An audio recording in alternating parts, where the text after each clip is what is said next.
Today on Life and Faith. Did I want to lose my life over? Of course not. Was I aware of the risks? Of course I was. I was 26, so I wasn't that naive that I didn't know I was under a dictatorship that could kill me, throw me in prison, or end my career. We're scoring about 5% in our test of what's the universe made of.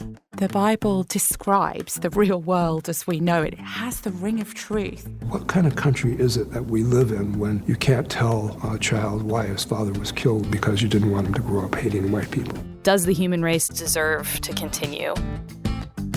Welcome to Life and Faith from the Centre for Public Christianity. I'm Simon Smart. My guest today is someone who will be familiar to two perhaps quite different audiences. He was a contestant on The Voice in Australia in 2019 and made it through to the battle rounds with his rich tenor voice that wooed the crowds and made him a bit of a favourite. Before that, he was an international cricketer. Henry Olonga was the youngest player to be picked for his country, Zimbabwe, also the first black player. Now, for people who care about these things, he played 30 tests and 50 one-day internationals for his country before his career came to a really dramatic end at the 2003 World Cup. It was in that tournament that Olonga, along with his teammate Andy Flower, carried out a protest against their government. At that time, in Zimbabwe, with Robert Mugabe in power, this was not a great career move. He was charged with treason. There was an arrest warrant out for him and death threats started to roll in. He lives in Australia these days, and when I caught up with him, I asked him about the factors that led him to take the step of engaging in the protest. Now, I want to take you back to 2003, to the World Cup hosted in South Africa and Zimbabwe. You're at that stage 26 years old, your cricket career is still going strong, and you and Andy Flower, who's a senior player in the team, decided to launch a protest against your own government. Now, what was it that brought you to that decision? Well, I guess there were a number of things, and some of these things were kind of gradual. I suppose the first thing is my political awakening that had begun to grow round about my late teens, early 20s. I mean, I think it's fair to say that up until my early 20s, I was your typical sort of sportsman who was only interested in turning to the sports pages in the newspaper and interested in self-interest, taking wickets, trying to score runs. I don't think I scored many runs after all that, but I was ultimately focused on progressing my career, as would any young person starting out in anything. But over time, I started to get more politically aware. Zimbabwe, of course, was a country going through some turmoil. A man called Robert Mugabe had been in power at this stage for 22, 23 years. There was a long list of things that had made people very nervous of his rule. Human rights abuses in the early 80s, where they estimate almost 30,000 to maybe 100,000 people lost their lives. In addition, allegations of him permitting, allowing, or maybe even encouraging corruption in government. Questionable elections. There were just so many things that were starting to ramp up and pile up. And of course, many Australians may well have heard of the farm invasions that happened in the late 90s, early 2000s. And all those things came to the fore to make this young man start to ask important questions like, okay, if my president allows the murder of people on their farms, what kind of leader is he to sort of condone that? And websites started to pop up all over the place, exposing some of the things that had happened that were hitherto up until then hidden in darkness. My conscience as well had been pricked for many, many years. And that's primarily because at the age of 16, I converted to Christianity. I came to a place where I decided that it was plausible for me to believe that this extraordinary place we call home, Earth, with all its abundant life, the variety that we see around us, couldn't possibly have just been the result of chance and time. When I look around at the beauty of Earth, when I look around at the complexity of it, up until my conversion, nothing made a sense that appeased my heart. I don't think whichever worldview you hold to, that it makes sense in the head. We're here. How did we get here? We don't know. No one has a camera that can go back to that moment. But we're here and we're conscious. We're sentient beings. We can look around us, take information in, and then make a decision. And this young man at the age of 16 made a decision that he believed that the story in the Bible about a creator made more sense than nothing exploding billions of years ago. That faith journey was part of your political awakening as well. It absolutely was. And then, there's some stories in the Bible that suggest what you ought to do when you're living in a country where you have an unjust leader and a man who's taking advantage of weaker people in society, or abusing them, or oppressing them, or holding them down, subjugating them. And so, cutting a very long story short, my Christian faith compelled me to stand up. And let me say this, you don't have to be a Christian. It's not an exclusive thing to Christianity that when we see evil in the world or wrong things in the world, that we can stand up and challenge them. But from my perspective, that was a very important part of it. I can't tell you percentage-wise that it was political awakening was 75% and Christianity was 25%, but it was certainly a very important part of my protest. And so I think if you add all those things together, plus some other little elements here and there about social justice and sense of unfairness, etc., sprinkle all that together and put it in a pot and mix it all together, and you've got a young man who feels, I've got to do something, I've got to say something, I can't stay silent. Yeah. I was also informed by the views of other people, of course. I spoke to many people. I read a lot around the topic. Some of the great quotes of people who did things of note in the past, such as Edmund Burke, who said, all that's necessary for evil to prosper is for good men to do nothing. Yeah. Things like that. The life of Martin Luther King. Did your travelling with cricket play a part in this too? Like, were you hearing things that you might not have heard if you were travelling? No, absolutely. I think one of the things that we came to realise in the midst of all the troubles was, when I say that, I'm talking about probably 2000, 2001, 2002, was the rest of the world seemed to be calling for sporting boycotts against Zimbabwe. Not exclusively the rest of the world. I mean, it was mainly Australia and England, primarily those two nations. Australia called off a tour. We had conscientious people like Stuart McGill saying they wouldn't tour Zimbabwe. Yes. England didn't come to Zimbabwe in the 2003 World Cup as a protest. I mean, they didn't say what the protest was. They said it was safety and security, but I think at the heart of it, they were saying, we don't agree with it. It's not okay. And so the rest of the world was looking in and questioning us, and we would often fraternize and rub shoulders with journalists who would ask us questions like, do you think Zimbabwe should be allowed to tour? Should it not be like apartheid South Africa, where you should be ostracized? We would toe the party line and throw out the usual status quo answer. Oh, we're just cricketers, we're here to play sport. Sport and politics don't mix, we don't get involved in that stuff, blah, blah, blah. And yet, on the inside of me, I kept feeling that perhaps the question they were asking was valid. And more sinister was the idea that some people were thinking we were apologists for the Mugabe regime, which we weren't. I certainly didn't see myself as that. But that line was being blurred, and so I felt, well, I've got to make it very clear where I stand on this. I disagree very strongly with what's happening in my country. And so Andy Flower then approaches me. He then tells me about what he's thinking. He'd been approached by someone else. It wasn't his idea originally either. And that set the stage for what ended up being the Black Armband protest. It took months of massaging it and discussing, and eventually it was, let's do it this way. Let's wear black armbands. They will be symbols of mourning the death of democracy. And let's write a statement and tell people exactly what we're saying, because we don't want people second guessing us, making stuff up, because the media can fill in the blanks, and we don't want that to happen. So we did it. I can't remember when it was early February, I think, maybe, when we did the protest. First match against Namibia in the World Cup of 2003, the first match that we played, that is. And the rest is history. It's a bit of a burden for a young sports person to have that kind of responsibility or feel that sort of responsibility.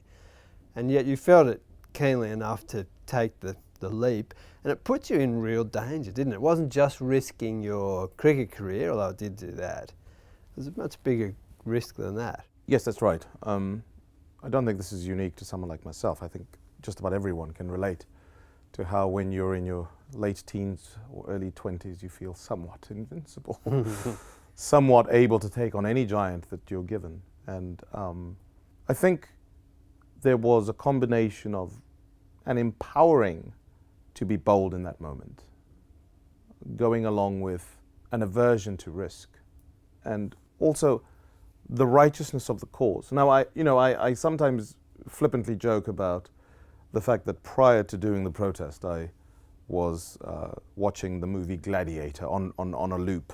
Mm-hmm. At least the scene where Russell Crowe is in the arena, and he's Maximus, of course, and the emperor comes down, and his slaves have slaughtered these other professional fighters, and he wants to meet them. And I don't want to spoil it for anyone who hasn't watched it, but it's quite an iconic scene in which the slave reveals himself actually to have been sort of the commander of the legion of the army of I forget who the former leader was.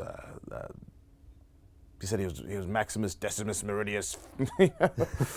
And the look on the emperor's face, and of course from then on the plot is revealed, and he then tries to kill Maximus. But for me, that story rings true to a story that we also find in the Bible, which is David and Goliath, where the most unlikely antagonist is fighting the most unlikely protagonist. And David, this young boy, faces a giant.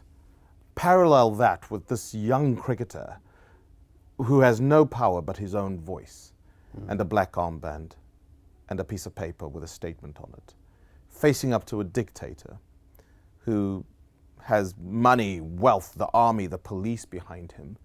And you can kind of see the parallels that can be drawn with my experience versus those of others that have been documented. And in that moment, I did feel like a David. In that moment, I did feel like a Maximus who had a cause worth fighting for and worth paying a price for. Now, did I want to lose my life over? Of course not.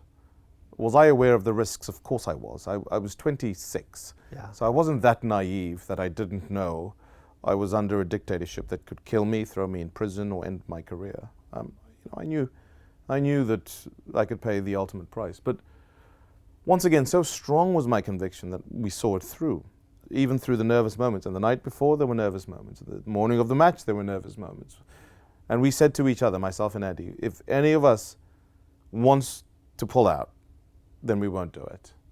And of course, we saw it through. But ultimately, I've shared this story many times, of course, but one of the things I don't share often is the fact that my life actually got preserved because of divine intervention. Let me summarize. We did the protest. I got dropped from the side. I got dropped from my cricket club. I then got booed by my own countrymen consistently, just about every match. So Stephen Smith and Bancroft and Warner have got nothing on me. I know exactly what they went through. So after all of that happened, the worst thing that happened next was I got very plausible death threats. And and the other thing, they wrote horrible articles about us in the paper. So it all just came as a wave. But the death threats were the thing that made me stand up and take notice about my own mortality. Yeah. That's when you realize, okay, now the rubber's hit the road, and now it's time to face the music. And the one way of my preserving my life would have been if Zimbabwe progressed through to the next round of the World Cup, which I believe was called the Super 6 stage at that time.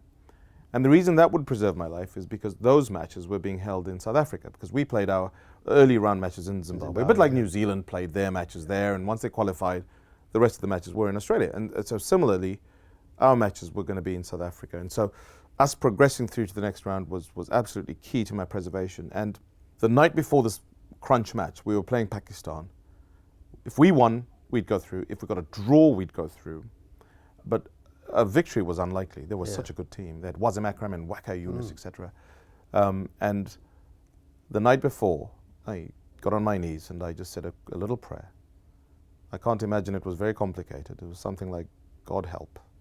And I'd been a believer by this stage for 10 years. And if there's ever a moment that I needed help, it was then. And long story short, we got to the ground. We started the game, 15 overs or so. Perhaps they got to 70-something runs, and then it started to drizzle. And then it got a little heavier, then got the players off the field and put the covers on, and then it sort of threatened to stop, and then it came back, and on this went. So back and forth we went. And back in that tournament, there were no reserve days. for rain-affected matches. So if we didn't get 25 overs per side, or 20 overs per side, I can't remember, it wouldn't be classified as a game. It would have to be abandoned as a draw. You go through. We go through. Yeah. And so, of course, that's what happened. Okay. It was very strange. It rained. We have very similar rainfall to what happens in this part of the world. So we're in the southern hemisphere as well. Yeah. Very similar latitude. And so we have our winters, so May, June, July, August, I guess. And so January, February is dry. hot and dry. Yeah. Well, it was a cyclone off the coast of Mozambique.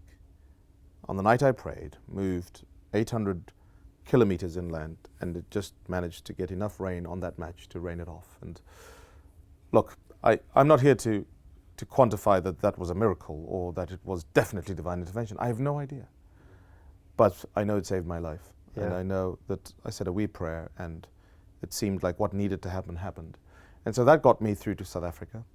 And in South Africa, if you will, the divine intervention didn't stop. I was gifted a free ticket by a total stranger right in the midst of me needing a ticket to get to England, to leave South Africa. This is after I announced my retirement, after we got ejected from the World Cup.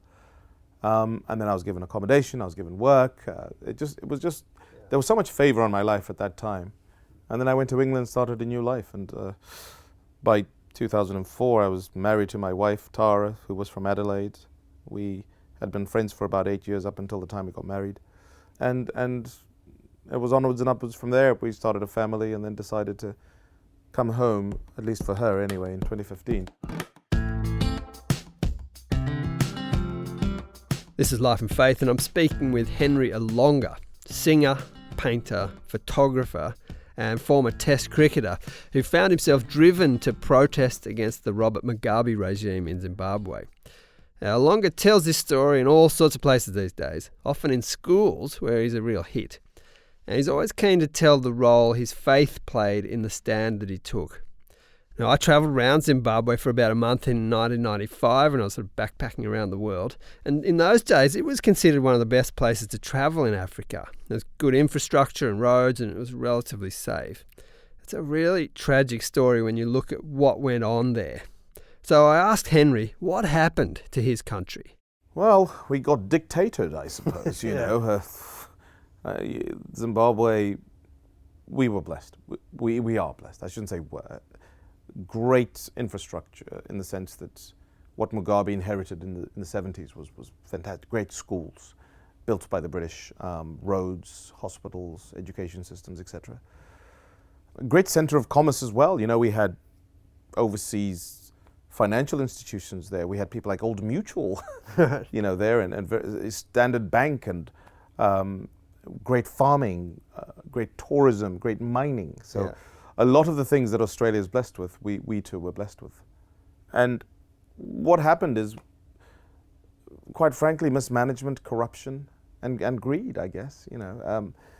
That took over. Mugabe got a little power hungry. He was deposed in 2017 after 37 years in power. Now, I know I'm not the most popular person with Zimbabweans, because Zimbabweans are divided. Those same people who booed me then probably still boo me now. But I reckon you need your head checked if you don't reckon that someone who's been in power for 37 years isn't a dictator. Do you know what I mean? It's like, if you have true democracy, at some point, people will find a frivolous reason not to vote for you. I mean, it happens all the time in true democracies, right? Yes. It's very unlikely that in a true democracy, you last more than 10 years. And 37 years must tell you something. Either he's excellent in suppressing opposition, he's amazing at stealing elections, or he's just the best guy for the job. For so long. And if you're the best guy for the job, then guess what? The country should flourish. That you should be enjoying prosperity. You shouldn't be having people getting thrown in prison or being shot at rallies, or all the kinds of things we've seen of late. Farms being invaded and forcibly evicting people. David Pocock, the rugby player, he's a victim of Mugabe's brutality during that time.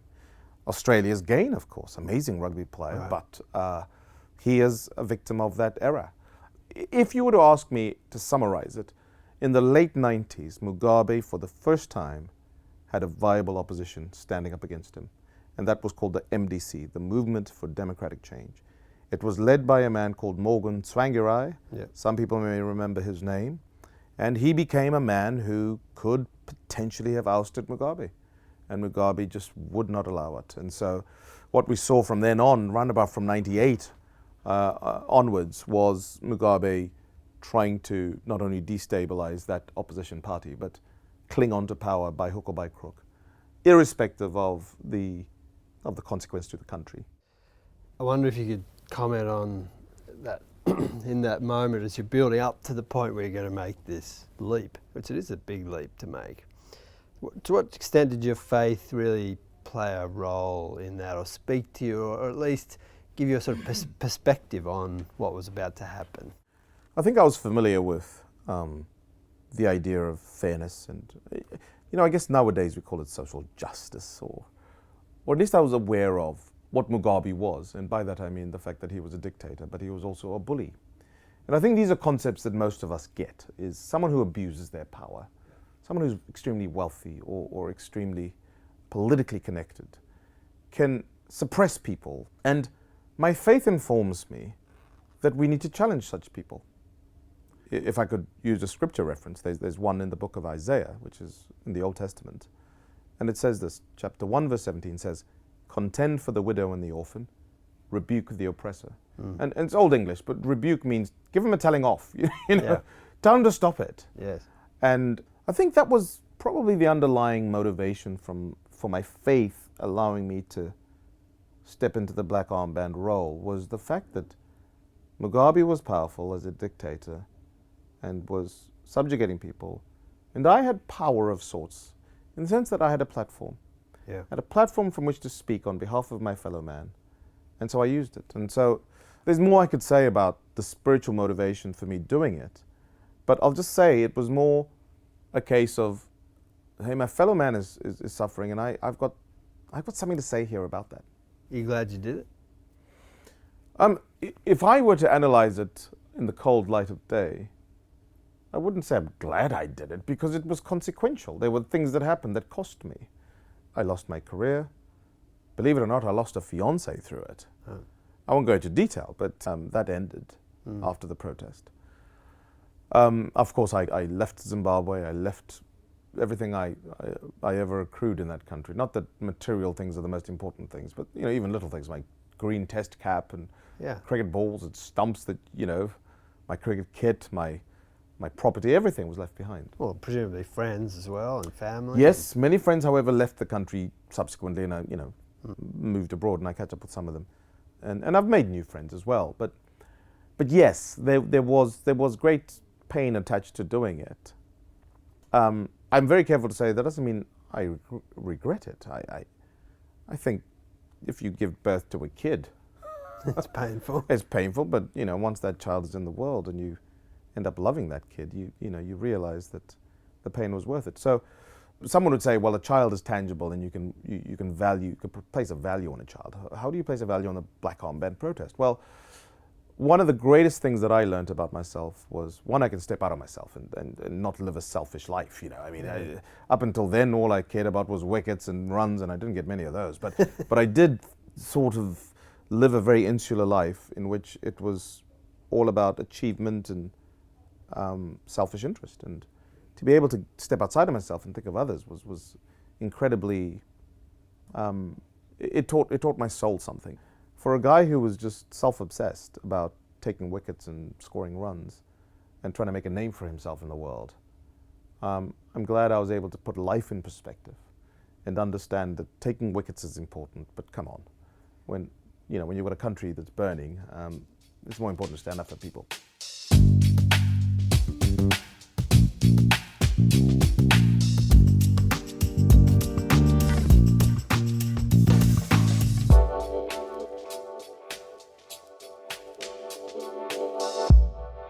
Henry, you were known as a cricketer, of course, but these days maybe even more so as a singer. You've been on The Voice and you're a bit of a star here with this now. Were you known for singing in the dressing rooms of cricket grounds around the world? Is this where this started? Well, actually, it started a long time before that. I started my singing when I was in high school. I got left out of every play in junior school. I got to high school, I thought, I don't want that to happen again. I don't like being left out. So I auditioned for the play, and my first role in any play was as a girl in Oklahoma. And I say as a girl because I was at a boys-only school, and you had to get girls from somewhere if you're going to do these types of plays. You were it. I was one of them. I wasn't it. I was just one of many in the girls' chorus. And I was told I was categorically the ugliest girl they'd ever had in any play. But of course, I thought to myself, in a boys-only school, I think being described as a pretty girl is probably So you were happy to take the ugly tag. I was happy to take the ugly tag. So the next year, I decided to become a tenor, Right. to the bemusement of my vocal coach. And I was given the role of Marco in The Gondoliers, which is a principal part. I had a few more roles. I was the narrator in Joseph and his Technicolor Dreamcoat. I was in a play called Salad Days. I was in another called Annie, Go Get Your Gun. And then eventually I got an audition with the London Academy of Music and Dramatic Art. They loved my voice. They offered me the scholarship, but within 3 or so months I was debuting for Zimbabwe as a cricket player. So the music went on the back burner. And of course, I'm now 15 or so years in retirement, and over that time I've revisited and developed and continued to sing. I've no idea what the future holds with music, but I suspect it's going to be a larger part of my life going forward than anything else. I'm under no illusions about how good I am. I'm not the best voice in the country or anything. I certainly was privileged to be amongst the top 24, but there are some incredible voices in this country. All I want is to be able to pay my way through life, and I'll be happy with that. Henry, what gives you the most joy these days? I think as I grow older, my idea of what brings me tremendous joy or pleasure has kind of morphed into simpler things. Just seeing my kids laugh, hanging out with the family, watching a good movie, having a good meal. But most of all, I love sharing the goodness of the Creator. That is what I live for. I know it sounds weird. There are all sorts of things people can live for, but for me it's the idea that I can share a story about the goodness of whom I believe is the one true living God with people, and they can get it. And when that happens, man, I'm over the moon. I am over the moon. And I know it's not for everyone. I know there are a lot of people here who don't give 2 seconds to the idea that there may be a Creator, and that's fine. We live in a universe of choice. You can do what you like with that. But from my perspective, when people get it, like I got it when I was 16, because someone took the time to explain it to me, I think that's one of the things that gives me the greatest rush.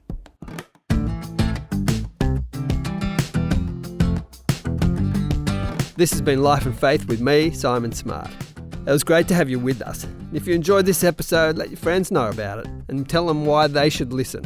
It'd be great to get more people on board. Next week. The beautiful thing was that I had felt for so many years that I was only worth something to people if I was on TV, or if I could give them some degree of leverage, or I could give them whatever they wanted. I had felt as though I wasn't really worth getting to know. And I'd almost positioned myself that way to this guy and to other people there, to just be like, well, I could offer you myself. I could offer you my body. I've got these different contacts. I'm working in TV. Just get to know me.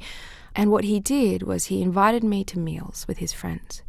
And so for the first time in a long time, people would sit with me, and instead of asking me about my job, they would ask me how I was, how my heart was, and we'd talk about the deeper things of life.